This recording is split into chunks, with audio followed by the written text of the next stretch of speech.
Pois é, pessoal, pela capa do vídeo, vocês já sacaram o que eu pretendo fazer aqui. É tudo muito simples.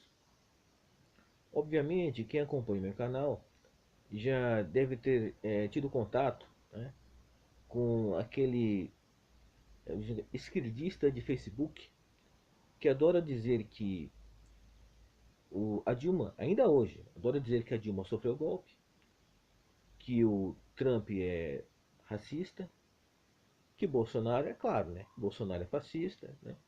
E por aí vai. Então sempre fica com aquele berreiro, sempre fica com aquele discursinho para tentar enganar os incautos. É sempre assim, sempre aquela, sabe, aquele berreiro interminável em redes sociais. Né?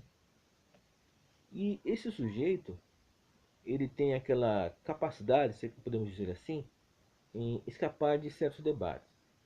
Por exemplo, ele evita falar da Venezuela. Ele evita ao máximo.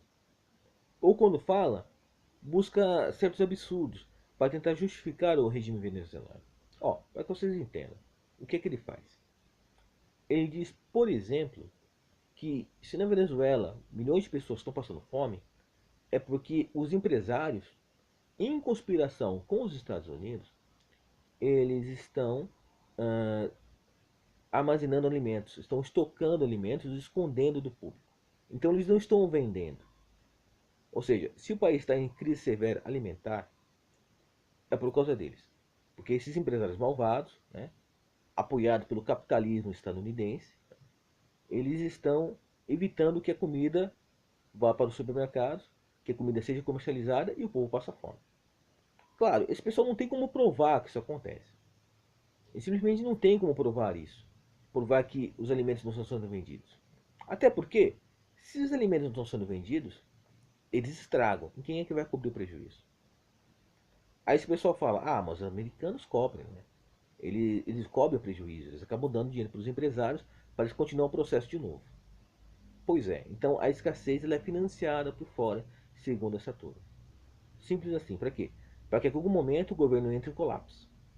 Pois é, para que o governo venezuelano caia e os americanos tomem posse do petróleo venezuelano. Simples assim, essa seria a estratégia que essa turma de Facebook fala. Né? E sempre passos adiante. Mas aí é que está. Essa turma nunca fala de uma questão muito simples.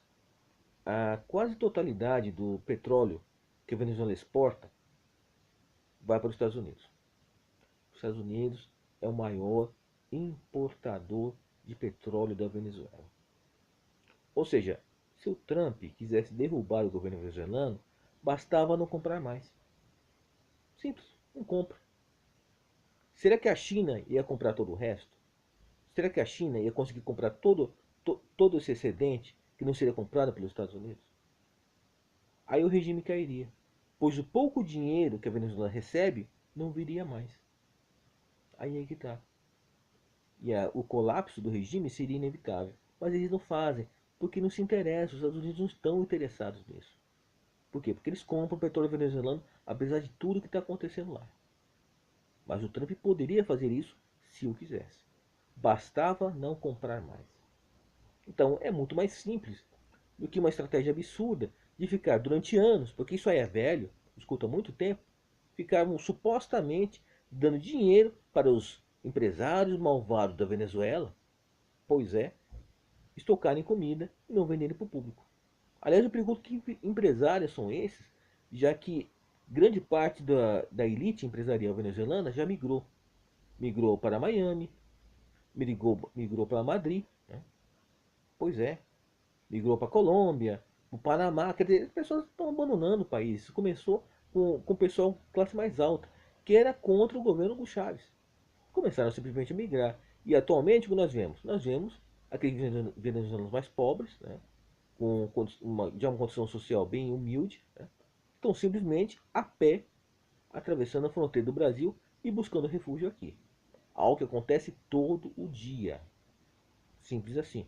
Essas pessoas, em outros tempos, jamais pensariam em migrar para o Brasil, que era um país com uma condição social inferior à venezuelana. Pois é, a Venezuela era um país mais próspero do que o nosso.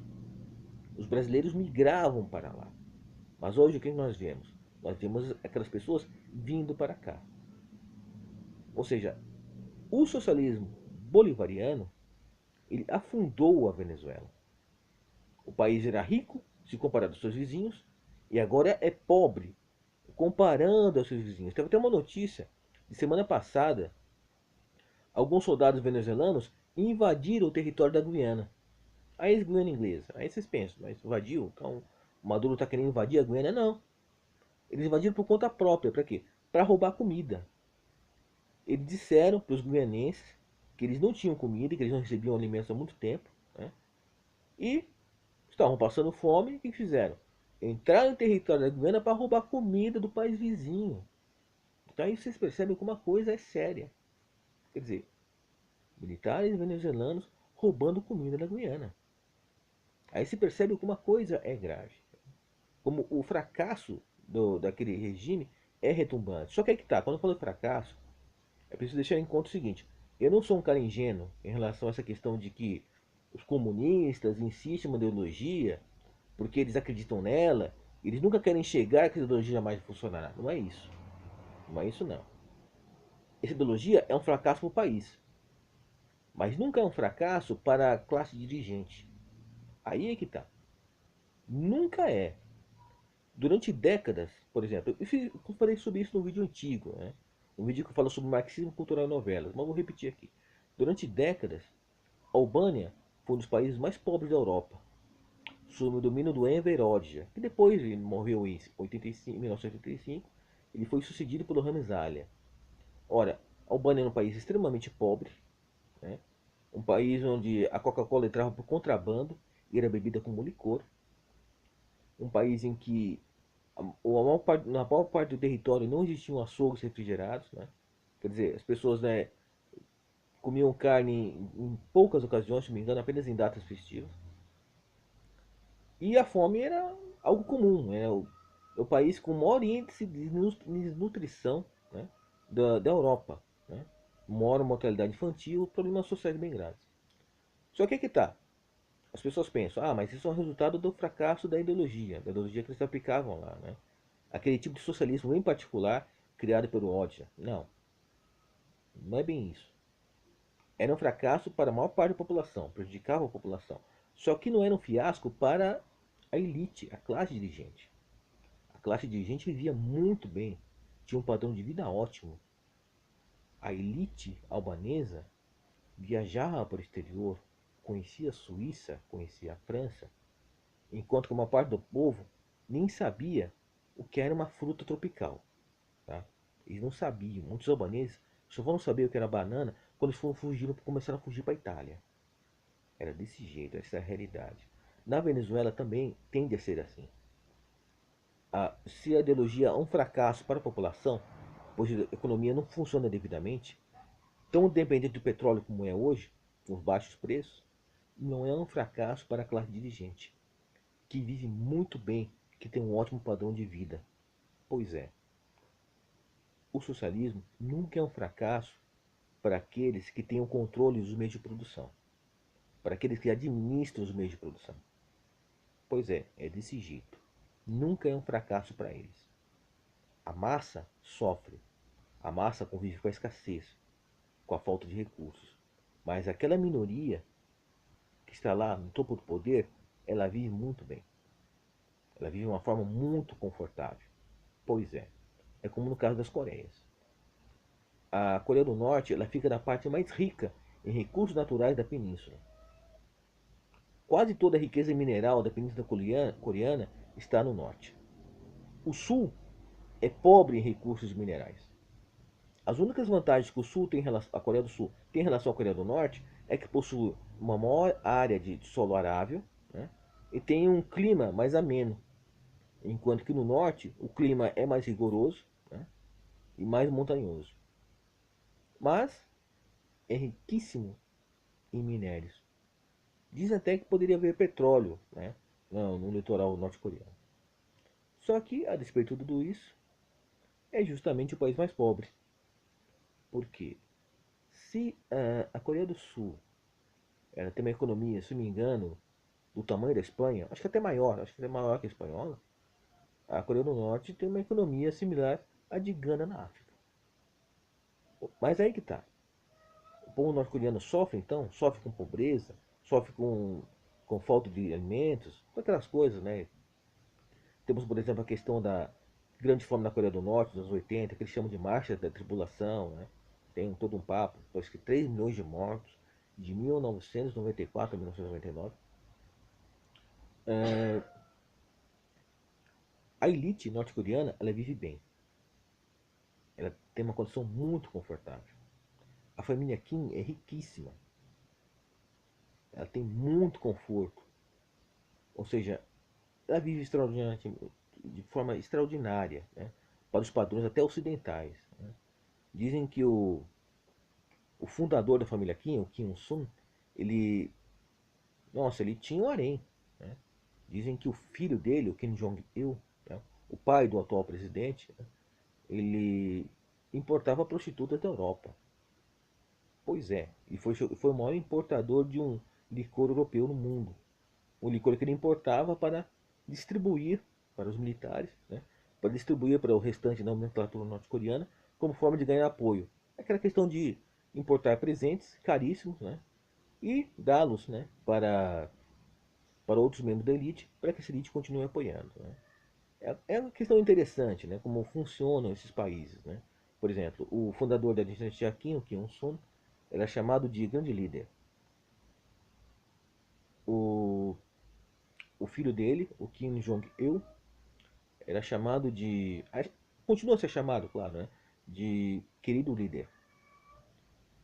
E o filho deles, o filho dele, neto do primeiro, como é que é mesmo? É Kim Jong-un. Nossa, é até difícil, né? Essa linguagem dos coreanos. Ele é chamado de Supremo Líder, né? E milhões de norte-coreanos tendem a ficar repetindo esses termos ridículos, né? Esses apelidos grandiosos, pomposos, enquanto passam necessidade. Pois é, pois se não falarem, sofrerão as consequências disso. E, infelizmente, a Venezuela vai por um caminho parecido, né? Existe um grande risco do país virar uma Coreia do Norte latino-americana. E justamente do nosso lado, justamente nossa fronteira norte. Isso é muito grave, é muito sério. Né? E os comunistinhas de plantão, né, que abundam em Facebook, nunca falam sobre isso. Eles sempre correm disso, né? Eles sempre evitam falar disso. Então, a parte engraçada, né, dos comunistas de Facebook, né, daqueles que, aliás, não se dizem comunistas, né, que vivem gritando fora Temer, que vivem berrando sobre o impeachment da Dilma, é que eles fogem da questão Venezuela. Ou eles dizem que não são venezuelanos e, portanto, não querem falar do assunto, ou falam patetices do tipo: ah, mas primeiro nós temos que resolver os problemas do Brasil para depois cuidar da Venezuela. Ou o Brasil não tem moral para falar da Venezuela. Não tem moral? Não tem moral para falar da Venezuela? Os venezuelanos fogem para cá. Não são os brasileiros que migram para lá. Ah, eu estou passando tanta dificuldade no governo Temer, eu acho que eu vou migrar para Venezuela. Aquelas pessoas vêm para cá. Elas fogem daquele fiasco. Fiasco para eles, claro, porque a elite bolivariana vive bem, a elite chavista vive bem. Né? Então, para vocês verem como é que é a situação, esse pessoal ele evita falar sobre isso. Por quê? Porque o senhor Lula apoiou e segue apoiando o socialismo bolivariano. Na condição de presidente, ele elogiava o Chaves. Né? E na condição de presidente, a dona Dilma elogiou o Chaves e elogiou o Nicolás Maduro. Pois é, é interessante isso, né? Elogiaram e segue elogiando. Apoiaram e segue apoiando. E aí, o que é que o comunista de carteirinha, né, vai falar? Pois é, vai falar o quê, né? Ele tem que fugir do debate. Porque é duro para eles, né? É duro para eles que essa questão seja jogada na cara, né?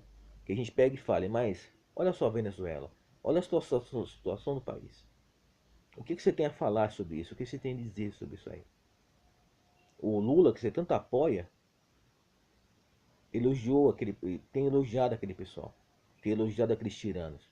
Elogiou o ditador Chaves e agora elogia o ditador Maduro. Aí o que ele faz? Ele foge do debate. Porque, na visão desse camarada, Os tiranos são sempre os outros. São sempre aqueles que estão contra ele. Que está contra os amigos dele. Né? Os tiranos, os fascistas, aliás, são sempre os outros. Normalmente aqueles que não são fascistas. Que não tem como provar que são fascistas. Aí é que está. Pois o fascismo é uma ideologia que tem muitos pontos em comum com o comunismo que ele tanto adora. Mas é claro, quem não vai falar sobre isso? Ele vai sempre evitar falar sobre isso. Ele sempre vai buscar fugir do debate. E se você insistir, vai te rotular, vai te chamar de fascista, de racista, de homofóbico e sabe-se lá do que mais. Sempre vai buscar a rotulagem, sempre naquele berreiro, sempre com aquele baixo nível, né? Porque é isso que ele é. Esse comunista de carteirinha, de Facebook, sempre desse berreiro, não passa de um covarde. Um baita de um covarde. Porque ele foge do debate, como o diabo foge da cruz. É o que eu tinha para dizer, pessoal. E os comunistas de plantão, continuem a acreditar na porcaria que vocês quiserem. Eu sei que não adianta falar, jogar o fato na cara, os fatos na cara de vocês, mas fazer o que, né? Entraram aqui, vão ter que escutar. Até mais, pessoal.